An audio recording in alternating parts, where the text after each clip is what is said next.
ভাষাকে প্রতিদিন অবমাননা করছে, অপমান করছে বিজেপির নেতারা, এখানকার নেতারাও, আবার ওদের সর্বভারতীয় নেতারাও। এবং সব মিলিয়ে আমরা দেখছি বাংলা ভাষা সম্পর্কে একটা ঘৃণার পরিবেশ, একটা অ্যাটমসফিয়ার অফ হেট্রেড তৈরি করা হচ্ছে গোটা দেশ জুড়ে, যার ফলে বাংলা ভাষাভাষী শ্রমিকদের ওপরে, গরিব মানুষ যারা, পরিযায়ী শ্রমিক যারা, তাদের ওপরে ক্রমাগত আক্রমণ হচ্ছে।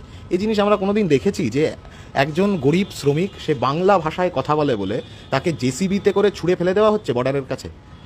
আমরা এই কারণে, যেহেতু এটা বোঝা যাচ্ছে যে বিজেপির বাংলা ভাষা সম্পর্কে কোনো জানা বোঝা নেই, বাংলার কৃষ্টি সংস্কৃতি এগুলো সম্পর্কে কোনো জানা বোঝা নেই। দিল্লির পুলিশ ঠিক করে দেবে কোনটা বাংলা ভাষা কোনটা বাংলা ভাষা নয়? দিল্লির পুলিশ বলে দিচ্ছে যে বাংলা ভাষা বলে কোনো ভাষা নেই, এবং তাকে সেকেন্ড করছে বিজেপির নেতা অমিত মালব্য।